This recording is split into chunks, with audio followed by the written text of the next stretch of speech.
Hi guys, this is Josh and welcome back to my channel.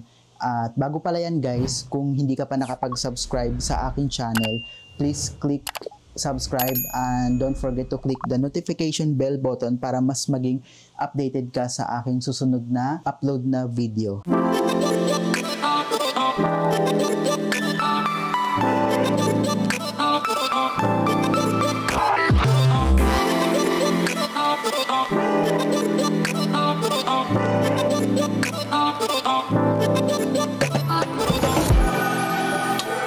For today's video, I am going to unbox my things. Kung ano ba yung mga dapat kong dadalhin every time na pag nagta-travel ako, i-share ko sa inyo kung ano ba yung mga laman ng bag na aking dinadala. So, meron ako ditong dalawang bag.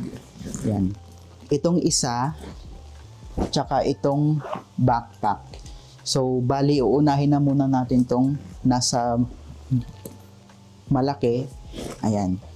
So, dito nyo guys malalaman kung ano ba yung mga kadalasang dinadala ko, lalo na pag nagta-travel ako.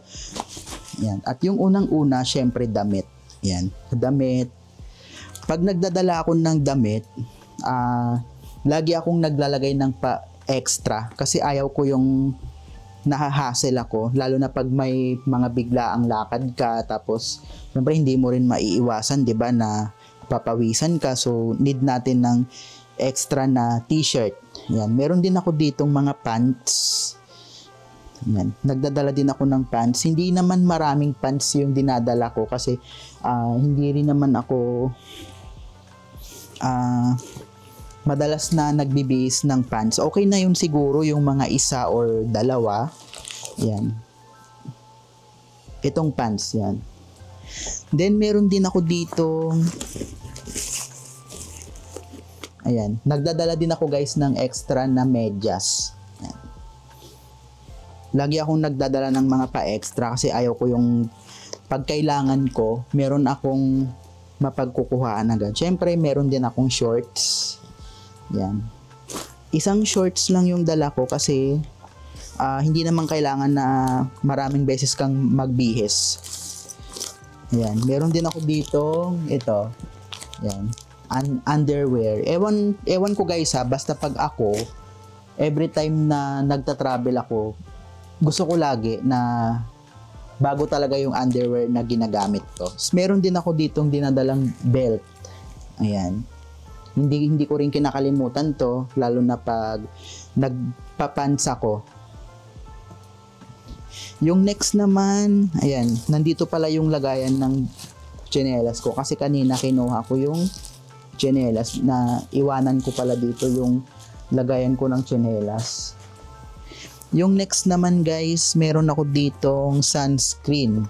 Yan, hindi rin to nawawala kasi pag umaalis tayo, 'di ba? Maaraw, so kailangan natin ng protection para sa ating katawan para iwas na rin ng sunburn. Yan, hindi rin to nawawala. At yung ginagamit ko, ito. Yan. Yung kagandahan dito, hindi na siya mahirap gamitin kasi unlike pag bumibili tayo ng mga nasa pouch, 'di ba? Gugupitin pa natin siya, tapos pag after natin gumamit, 'di ba, minsan natatapon pa. Unlike nito kasi meron na siyang sariling takip. Then, i-spray mo na lang siya so hindi ka na mahihirapan. Napaka-convenient niya rin gamitin. Yan, i-spray mo lang siya. Yan, pwede to sa katawan, tsaka sa face. Yan, hindi rin to nawawala. Then, yung next naman, meron ako ditong dalang, syempre yung mga toothpaste natin. Ayan. Toothpaste. Then, meron din pala ako ditong dalang mouthwash. Ayan. Ito yung ginagamit ko na mouthwash. Yan, ito. Gusto ko tong mouthwash na to kasi hindi rin siya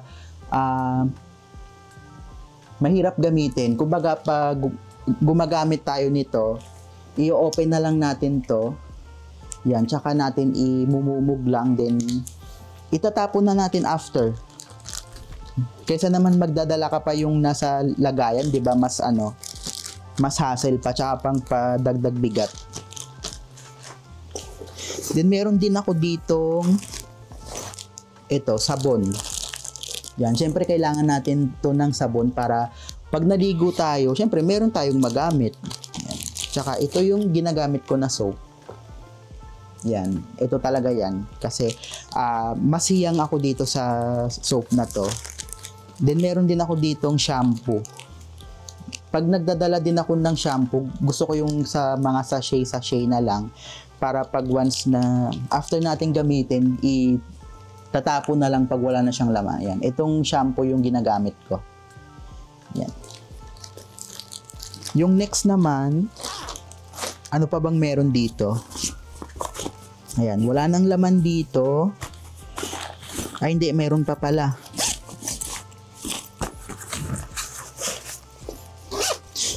Dito pala siya. Sa kabilang zipper pala yung meron.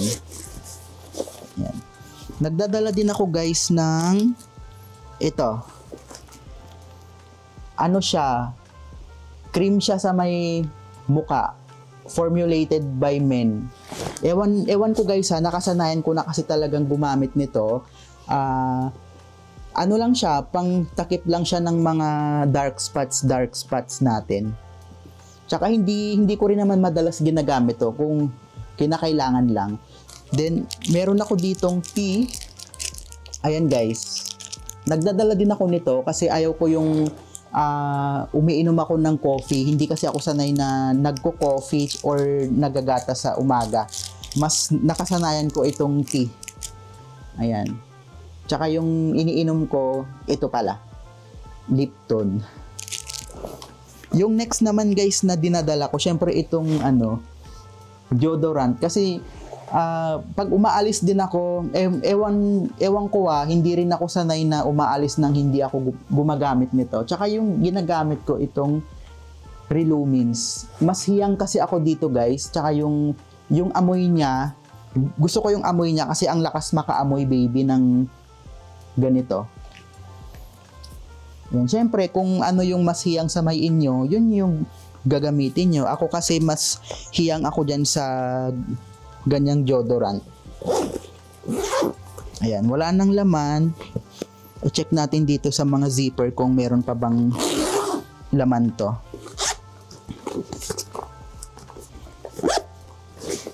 Ayan. Yan, wala nang laman to. Dito tayo sa may isa. Isang bag ko naman. Yan.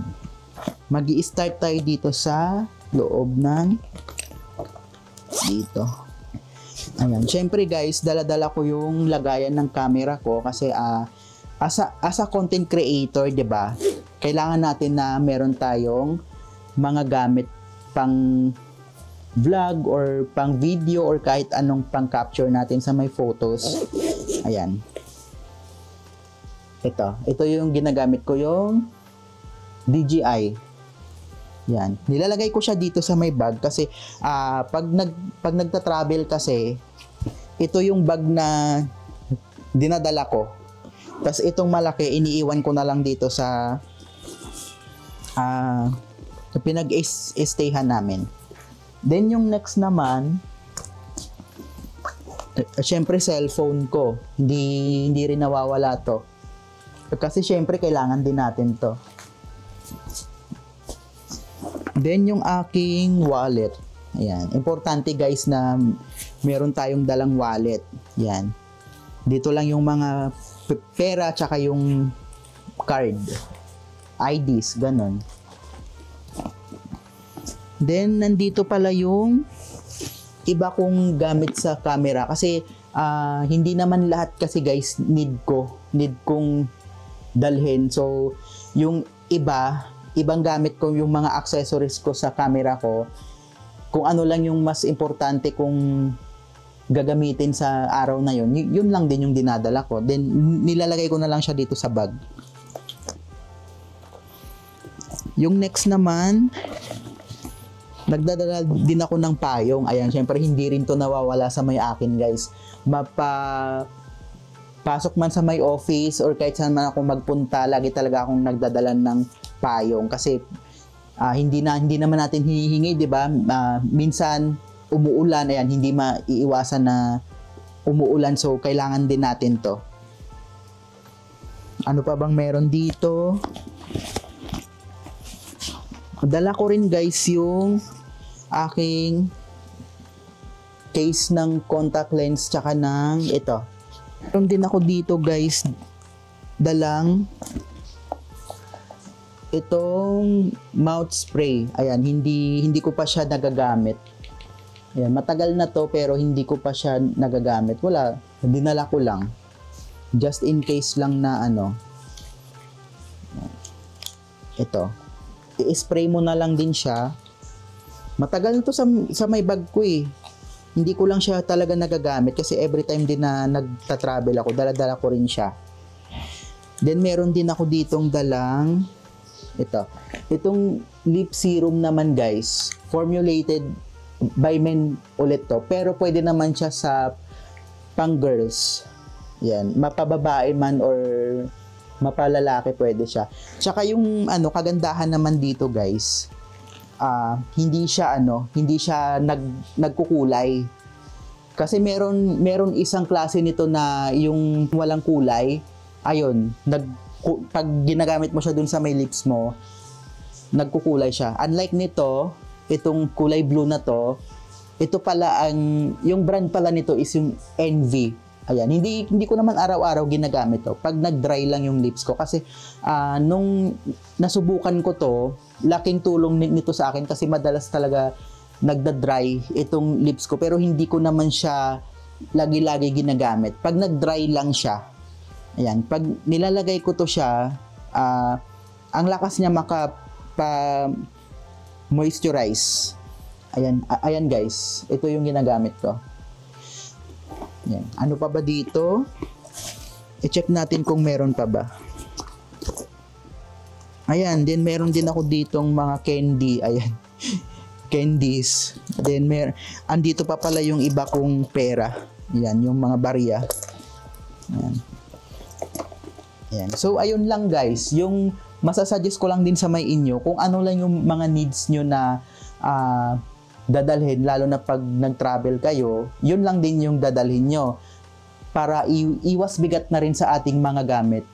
Ako kasi medyo marami yung dinadala ko kasi ayaw ko nang nahahassle ako lalo na pag kailangan ko tapos wala, lalo na doon pag nagdadala ako ng damit. Lagi talaga ako merong dalang pa extra. Ayan. Mapa shampoo, basta meron ako laging pa extrang dala. Tsaka kung ano lang din naman yung kailangan nyo. Yan, kasi sa may akin yun yung kailangan ko eh. Dun sa may inyo, kung ano lang din yung needs nyo. Para din naman iwas bigat sa may gamit. 'Di ba? Lalo na pag napapadami tayo ng gamit.